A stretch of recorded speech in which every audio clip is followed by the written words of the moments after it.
peeps, I'm Pixie. I hope you're doing well and welcome to my channel. This is my first video ever in this YouTube channel, and if by any chance you're coming from the future to this video, welcome back. I hope you're enjoying your stay. But if you're not familiar with the format yet, which is understandable at this exact moment in time, I'm an art school dropout who's just talking about whatever she feels passionate about. I will talk about psychology related stuff and art related stuff and in betweens. I'm not a psychologist at all, but because I struggle with mental illness, I know there's a lot of stigma and a lot of things that need to be cleared out. There's a lot of things in the psychology realm that haven't been discovered and haven't been researched themselves, so I will try my best to bring to you what's known in my way. So if you like that, stick around and see what I'm gonna bring to you.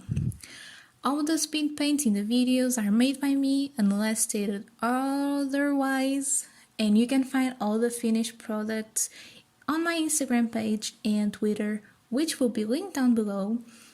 And if you'd like to see what I look like as well, you can also check that out as well. I look kinda cute, not gonna lie.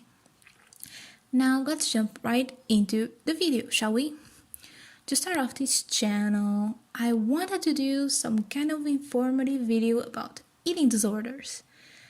There's many eating disorders that aren't talked about, and the ones that get the spotlight have a lot of stigmatization and weird and wrong ideas about them. So as someone who struggles with an eating disorder, I decided to research and put this together to share my knowledge with you from what I know firsthand and from what I've learned.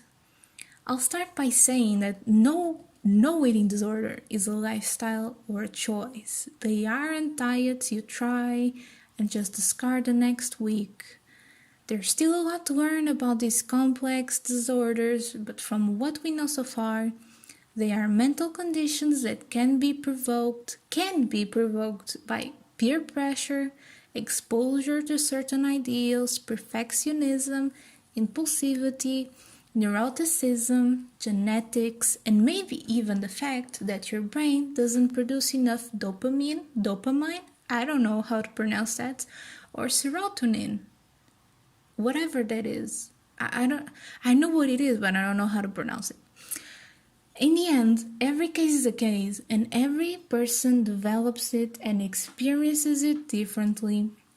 So I will be sharing a very broad experience from what most people can experience and can expect, and how that affects them and those around them. If you do struggle with these disorders, please sound out below your struggles and what you go through, because you also deserve a voice and you deserve to recover, and it's never too late. So let's start with the very famous anorexia. She really gets a lot of media attention, doesn't she? There's a lot of movies and books about her, but they're quite romanticized, and there's always this pattern about them. And anorexia isn't always that. There's way more than just what the books and movies talk about. Anorexia affects anyone at any age, and she's not anyone's friend. She's a parasite like any other eating disorder. It will make people avoid food they fear and only eat foods they think are safe for them, and will make them restrict under a very dangerous caloric limit, will overwork the person if they like to exercise, because not every anorexic likes to exercise. Some people have preferences. It's not like if you had to exercise and you develop anorexia, you're not suddenly gonna love to exercise. and will make them go on fasting periods as well. Not everyone fasts, but they can go on fasting periods as well. And all of these behaviors work a person's body out so much that it only causes them gruesome damage. It can cause organ failure, heart attack, blindness due to malnutrition, anemia, a lot of fainting, lack of energy to do anything, torturous insomnias, and females tend to lose their menstruation, which later causes them to get osteoporosis. Also, bloating happens because you're not using your bowels, and the list goes on and on and on. And in the end, it's not as pretty as the movies and books make it out to be. And I want to address something that kind of bothers me about the proana community online, because they romanticize this illness and make it seem like a lifestyle. I know that it's part of the... I want you to understand that it's part of the illness to become kind of oblivious that you do not have a problem. And so these people kind of made anorexia a character called Anna, which is a very lovely name, why yes. But this illness isn't anyone. She's a parasite. And I'm calling her she as like a shady kind of thing, like, she's bad, she's like not it, sis, you know? But this illness is not there for you. This illness will ruin your life. All you will focus on is losing weight, and you will never feel good enough. People with anorexia tend to have body dysmorphia, which means you cannot know how you look. And it doesn't mean you see yourself as fat when you look in a mirror, but it means that you can sometimes feel good about yourself, but then again, when you look in the mirror again, you start to point out all these little things and nitpicking, and then all your self-esteem goes down, and it's just so frustrating, because if there's just a tiny little bit of like just skin and muscle underneath your skin, your mind will tell you that you're fat, and it's not it. Or if you don't look as pretty as someone else, or if you don't look as good as you thought you would look, your mind will jog so far, and it's very tiring for these people. I just wanted to say that anorexia is not your friend, and it will ruin your life. You will become obsessed with losing weight, and it's never too late for recovery, except when it is. So please seek help as soon as you can, because life is too short to waste it like this, to just spend your days isolating yourself and focusing on killing yourself. There's so many things to experience and enjoy from life.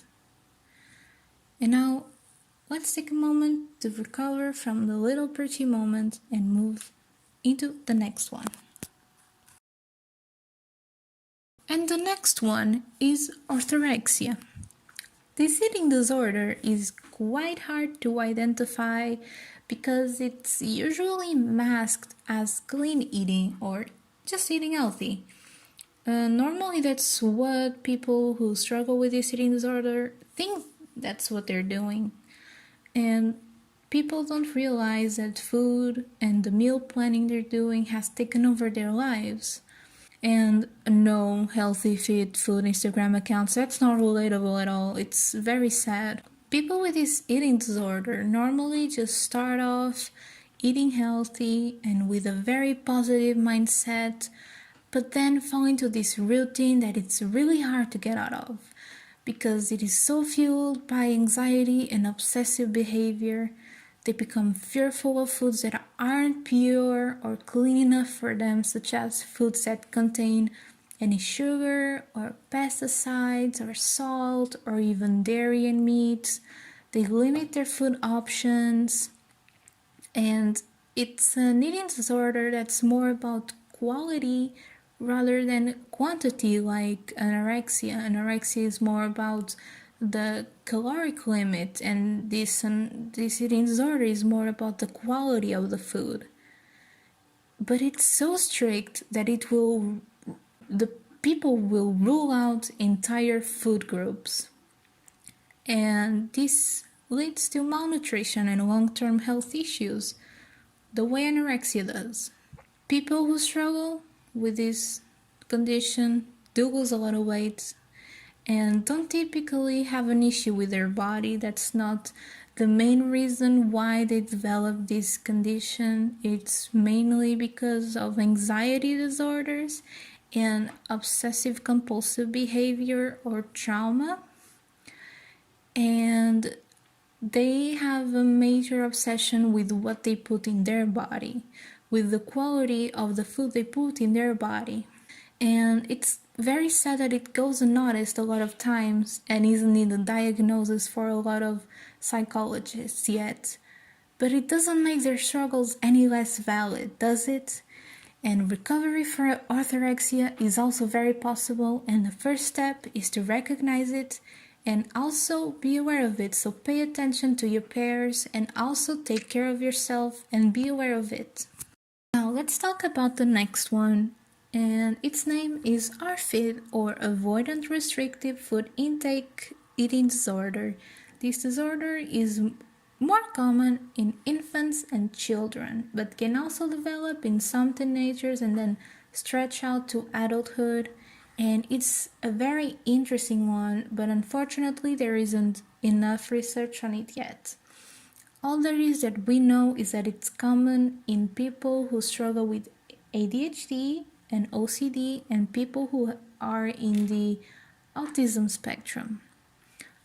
The symptoms normally are that the ones affected will be extremely picky about what they eat. Extremely picky, not just picky eaters, but extremely picky.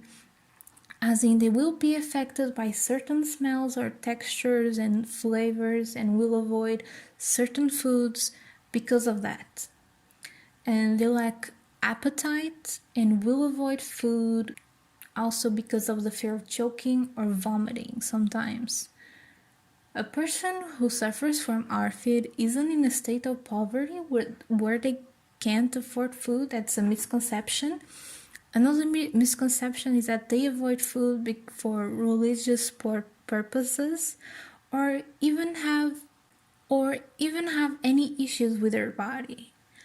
It's all very psychologically driven, and some people have to be even tube fed or given supplements to complement the lack of nutrition.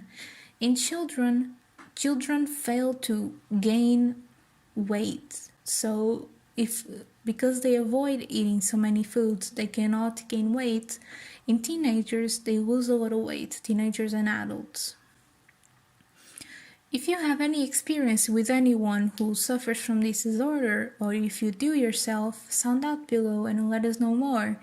This kind of disorder deserves more attention, just like any other eating disorder, and it's probably just brushed off as picky eating many times, and it's extremely important to be aware of these conditions and know how to handle them as best as we can.